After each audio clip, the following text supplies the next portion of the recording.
Bismillahirrahmanirrahim. Assalamualaikum warahmatullahi wabarakatuh. Saya atas nama Rizka Amalia akan memaparkan materi saya. Adapun judul materi saya yaitu Pancasila dalam kajian sejarah bangsa Indonesia. Di situ dijelaskan ada sejarah terbentuknya Pancasila. Bagian-bagiannya ada periode pengusulan Pancasila, kedua periode perumusan Pancasila, dan ketiga periode pengesahan Pancasila. Berikutnya, pertama periode pengusulan Pancasila. BPUPKI dibentuk oleh pemerintah pendudukan Jepang pada 29 April 1945 dengan jumlah anggota 60 orang.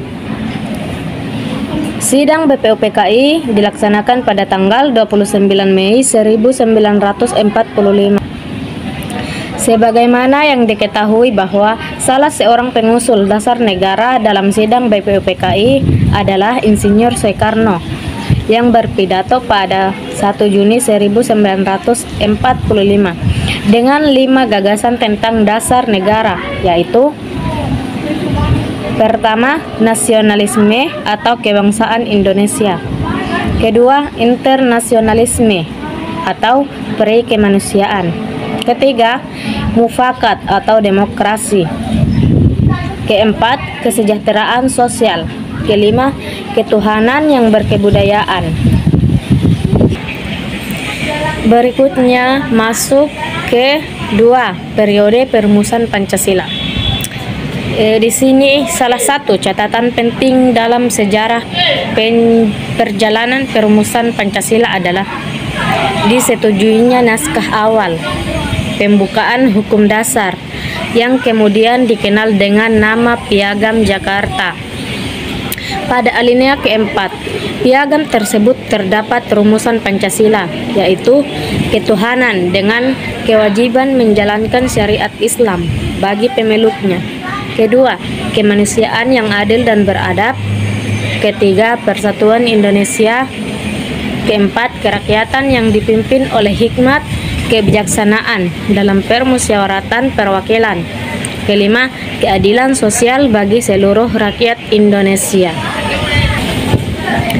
Dengan kesibukan mempersiapkan kemerdekaan menurut skenario Jepang, terjadi peristiwa besar yang mengakibatkan takluknya Jepang terhadap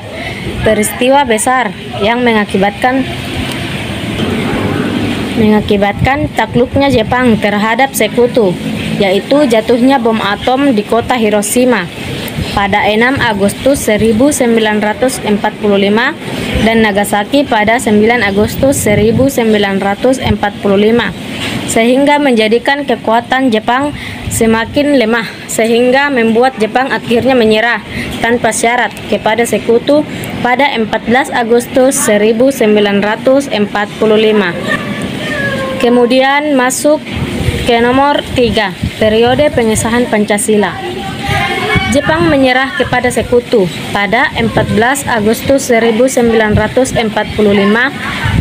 Maka dari itu, para pemuda mendesak agar proklamasi kemerdekaan Indonesia segera dilakukan secepatnya, karena mereka menganggap Jepang sudah menyerah dan tidak memiliki kekuasaan secara politis lagi di wilayah Indonesia.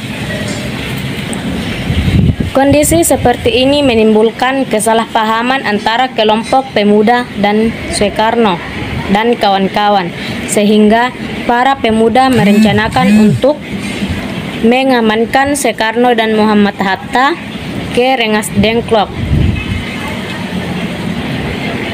Setelah melalui jalan terjal, akhirnya dicetuskanlah proklamasi kemerdekaan Indonesia pada 17 Agustus 1945.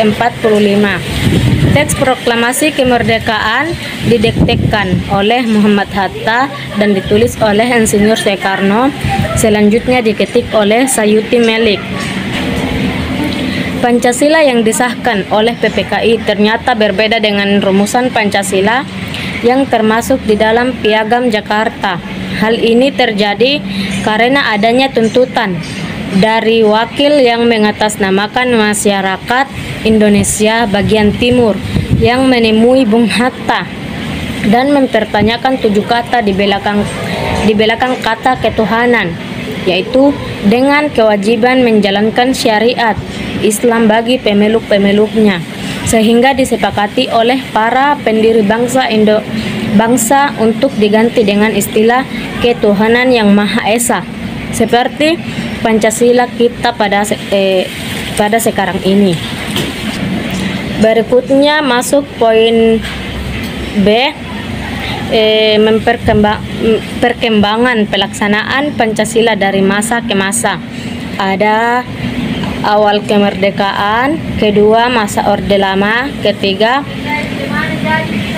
masa Orde Baru, dan keempat masa reformasi.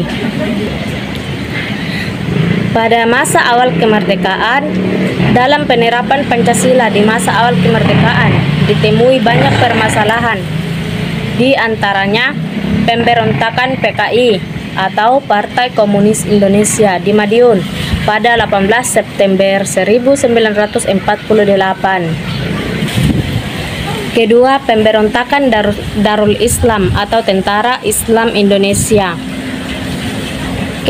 Ketiga, pemberontakan Republik Maluku Selatan atau RMS. Keempat, Pemerintah Revolusioner Republik Indonesia atau PRRI atau Perjuangan Rakyat Semesta atau Permesta. Kemudian masuk pada masa Orde Lama. Penerapan Pancasila pada masa ini terjadi pada 1945 hingga 1966. Periode ini dikenal dengan demokrasi terpimpin. Selain itu, pada masa ini bangsa Indonesia masih mengalami peralihan dari bangsa yang terjajah menjadi bangsa yang sepenuhnya merdeka. Namun dalam penerapannya ditemui beberapa tindakan penyimpangan terhadap Pancasila. Salah satunya ialah pemberontakan PKI yang dilakukan oleh DN Aidit pada 30 September 1965. Pemberontakan ini bertujuan untuk mengubah ideologi menjadi komunis.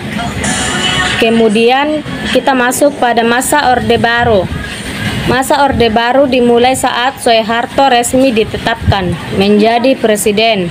Dalam masa pemerintahannya, Soeharto berusaha untuk memulihkan kembali beberapa kekacauan yang sebelumnya pernah terjadi di Indonesia.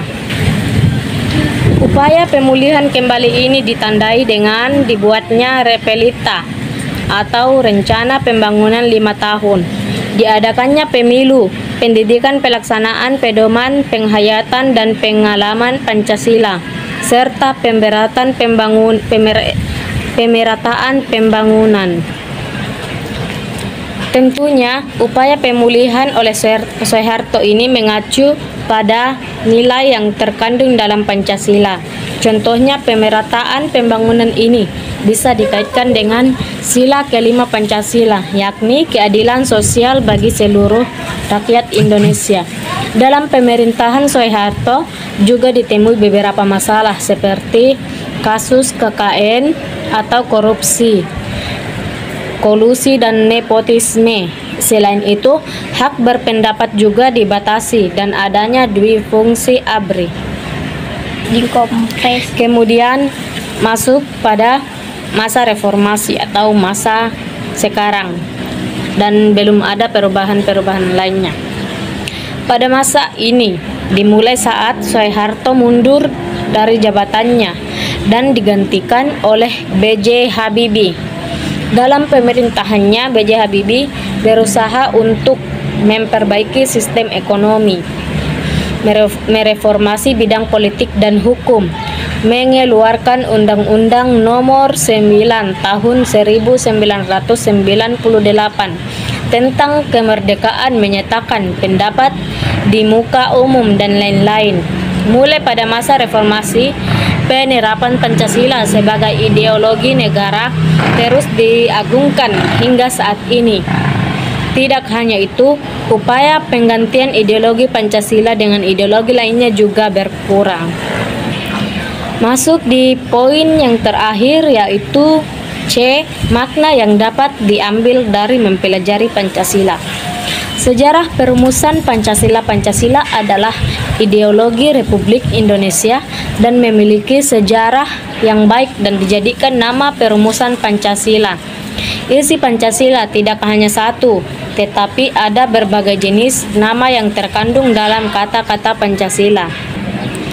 Karena Pancasila sebagai dasar suatu negara yang fleksibel, maka dapat diartikan bahwa Pancasila juga dapat ditolak untuk berlaku di masa mendatang atau tidak dengan kemajuan waktu atau dalam kehidupan dengan masyarakat tersebut. Sejarah perumusan Pancasila adalah ideologi Republik Indonesia dan memiliki sejarah yang baik dan dijadikan nama perumusan Pancasila. Isi Pancasila tidak hanya satu, tetapi ada berbagai jenis nama yang terkandung dalam kata-kata Pancasila. Nilai-nilai esensial yang terkandung dalam Pancasila yaitu ketuhanan, kemanusiaan, persatuan, kerakyatan, dan keadilan. Kenyataan telah dibuat oleh bangsa Indonesia sejak zaman dahulu kala sebelum mendirikan negara. Kelima sila asas atau prinsip Pancasila dapat dikristalisasikan ke dalam 5 dasar, yaitu nilai ketuhanan, kemanusiaan, persatuan, kerakyatan, dan keadilan. Kedudukan Pancasila sebagai dasar negara dan ideologi bangsa dapat dipandang dari 3 aspek, yaitu filosofis, yuridis, dan politik. Terima kasih. Barangkali hanya itu yang bisa saya paparkan.